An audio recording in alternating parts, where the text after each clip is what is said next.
लेकिन हमारे कश्मीरी पंडितों के साथ में क्या हुआ कभी नहीं चर्चा हुई है। लेकिन आज आपको बता दें, जो भी कर रहे हैं वो बिल्कुल सही कर रहे हैं, और ऐसा जैसे मीडिया वाले भी नहीं कर रहे हैं। कहाँ खो गए हो तुम लोग? बात कर रहे हो पर्चे की, उत्तराखंड सही कर रहे हो। उत्तराखंड वालों, तुमने सही समय पे डिसीजन लिया है। तुम भारत के लिए उदाहरण हो, और आने वाली विरासत में आज भारत के हर युवा उत्तराखंड वालों से सीखेंगे कि इन घुसपैठियों को जवाब ऐसी प्रकार देना होगा।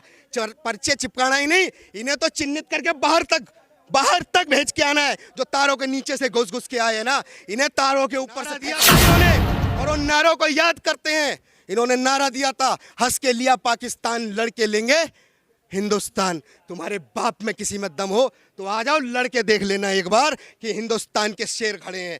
ये वो शेर खड़े हैं, तुम्हारे कितने मुगल और कितनों की कब्र खोद दी। हम उनके वीडियो देख रहे हैं, तो इस पर चर्चा क्यों नहीं हो रही है? चर्चा पर्चे पे कर रहे हो आप लोग। अरे किसी को भगा दीजिएगा आप। काहे की चर्चा? किसी को भगाने का अधिकार है। मर गए थे क्या तुम लोग? कश्मीर के समय कितना नरसंहार हुआ था। आज बात करते हो उत्तराखंड की। कायदे में रहोगे तो फायदे में रहोगे, याद रखो बस। अगर देश के अंदर घुसपैठियों के पक्षधार बनोगे तो भगाए नहीं जाओगे, और ना ही पर्चे छपाए जाओगे। तुम लोगों को सीए कानून के तहत बाहर निकालने। जिस तरह से उत्तराखंड के उत्तरकाशी में मामला चल रहा है, उसको कैसे देख पाते हैं आप? बिल्कुल सही चल तो रहा है, क्या दिक्कत आ रही है वहां पर? उस समय कहाँ मर गए थे सारे के सारे, जब कश्मीर के अंदर पर्चे तो पर्चे माइकों से चिल्ला कर बोले थे। क्या बोले थे मालूम है ना आपको? कि अपनी बहन बेटियों को छोड़ जाओ और यहां से काफिरों भाग जाओ। आज ये इन पर्चों पे चर्चा कर रहे हैं। उस समय क्यों नहीं चर्चाएं हुई थी, जब भारत में कश्मीर का पंडित आज रोहिंग्याओं से भी बुरी हालत जी रहा है। रोहिंग्या देश के अंदर घुसपैठिया, उसके लिए वोट आधार सारे कार्य किए जा रहे हैं। लेकिन हमारे कश्मीरी पंडितों के साथ में क्या हुआ कभी नहीं चर्चा हुई है। लेकिन आज आपको बता दें, जो भी कर रहे हैं वो बिल्कुल सही कर रहे हैं, और ऐसा होना भी चाहिए। इसका कारण मैं आपको दिखा देता हूं। ये देखो, ये हम भारत की संस्कृति के लोग हैं। हम वसुधैव कुटुंबकम के नारे के साथ में विश्व का कल्याण चाहते हैं। लेकिन ये देखना, ये एक शांति प्रिय है। ये देखिए, इसको कैमरे में दिखाइए। ये वसुधैव कुटुंबकम के लिए हमारे अतिथि तो देवो भव होता है ना हमारी संस्कृति में। हमने देखा है, तो वीडियो देखा है, तो इस पर चर्चा क्यों नहीं हो रही है? चर्चा पर्चे पे कर रहे हो आप लोग। अरे किसी को भगा दीजिएगा आप। काहे की चर्चा? किसी को भगाने का अधिकार है। मर गए थे क्या तुम लोग? कश्मीर के समय कितना नरसंहार हुआ था। आज बात करते हो उत्तराखंड की। कायदे में रहोगे तो फायदे में रहोगे, याद रखो बस। अगर देश के अंदर घुसपैठियों के पक्षधार बनोगे तो भगाए नहीं जाओगे, और ना ही पर्चे छपाए जाओगे। तुम लोगों को सीए कानून के तहत बाहर निकालने का काम करेंगे। तो इसीलिए तो राहुल गांधी कहता है कि भारत में मुसलमान असहज महसूस। अरे राहुल क्यों कहेगा? राहुल के बसाए और बिठाए हुए हैं ये रोहिंग्या।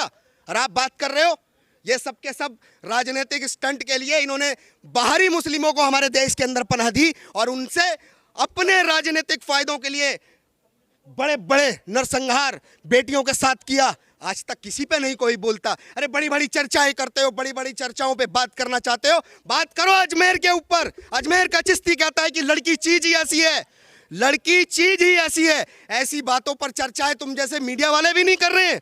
कहाँ खो गए हो तुम लोग? बात कर रहे हो पर्चे की, उत्तराखंड सही कर रहे हो। उत्तराखंड वालों, तुमने सही समय पे डिसीजन लिया है। तुम भारत के लिए उदाहरण हो, और आने वाली विरासत में आज भारत के हर युवा उत्तराखंड वालों से सीखेंगे कि इन घुसपैठियों को जवाब ऐसी प्रकार देना होगा।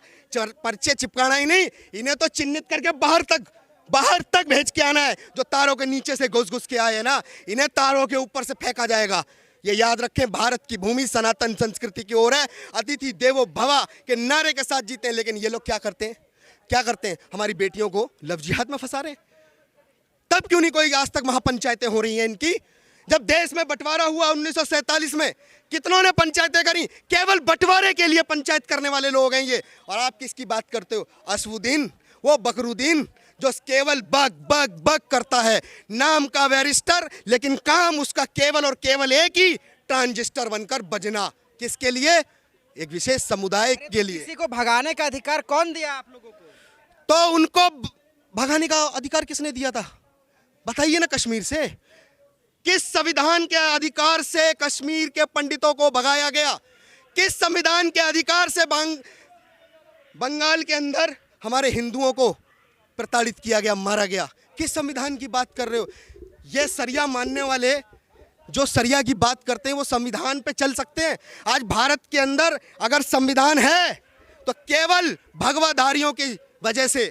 ये तो कब का संविधान को सरिया में बदलने के लिए तैयार घूम रहे हैं। आप लगता है पीएफआई को नहीं अभी तक पढ़े हैं। बिहार में ही एजेंडा खुला था पीएफआई का। क्या था वो? गजवाए हिंद। जो गजवाए हिंद के सपने देख रहे हो, भारत को खत्म करने के सपने देख रहे हो, ऐसे लोगों को बाहर निकालने का कार्य जो उत्तराखंड ने किया है वो ऐतिहासिक है और ऐतिहासिक रहेगा। कैसे ऐतिहासिक उसको मान रहे हैं? क्यों नहीं ऐतिहासिक होगा? जब भारत का बंटवारा ऐतिहासिक हो सकता है ना। भारत के बंटवारे के समय नरसंहार अगर ऐतिहासिक हो सकता है, किसकी नजर में? उनकी। नारा दिया था इन्होंने और उन नारों को याद करते हैं। इन्होंने नारा दिया था, हंस के लिया पाकिस्तान, लड़के लेंगे हिंदुस्तान।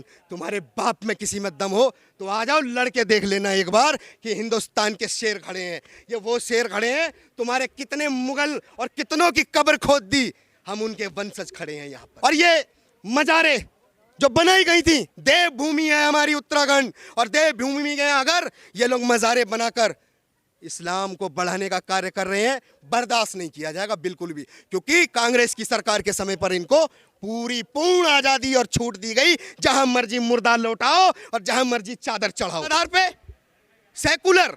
अरे हम कब सेकुलर हो गए? अरे हम मुगलों से लड़े 800 साल, हम अंग्रेजों से लड़े, हम तो तब सेकुलर नहीं थे। लेकिन भारत जब आजाद हुआ, लोकतंत्र बना, और लोकतंत्र को स्वीकार करने वाले बहुसंख्यक हमने अपने रजवाड़े दिए, हमने अपनी रियासतें दी, और उसके बाद सेकुलर बनकर अपनी बेटियों को मरवा कर चुप रहने का भी काम हम करेंगे? ना बाबा ना। अब तो केवल और केवल भारत का सनातनी कट्टर हिंदू, अखंड हिंदू राष्ट्र के साथ पाकिस्तान का पीओके जब तक हमारे अंदर विलय नहीं हो जाएगा, बात खत्म नहीं होगी। जहाँ जहाँ भाजपा की सरकार है वहाँ वहाँ मुसलमानों को परेशान किया जाता है। अरे भाई साहब सुन लो, जहाँ जहाँ भाजपा की सरकार है वहां से एक एक जिहादी भागता फिर रहा है। ये कहो, भाजपा की जहां सरकार वहां से जिहादी भागता फिर रहा है, इसको स्वीकार कर लो। क्योंकि देश के अंदर एजेंडा, देश के अंदर ये जो घुसपैठिए बैठ गए हैं, तो इनको अब भागना ही होगा। भारत को तो छोड़ना ही पड़ेगा, क्योंकि बहुत ले ली भारत की आज़ादी इन्होंने। भारत की आज़ादी केवल भारत के लोगों की और हमारे बच्चों की विरासत अधिकार है, और उस पर हम लोग काम करेंगे बस।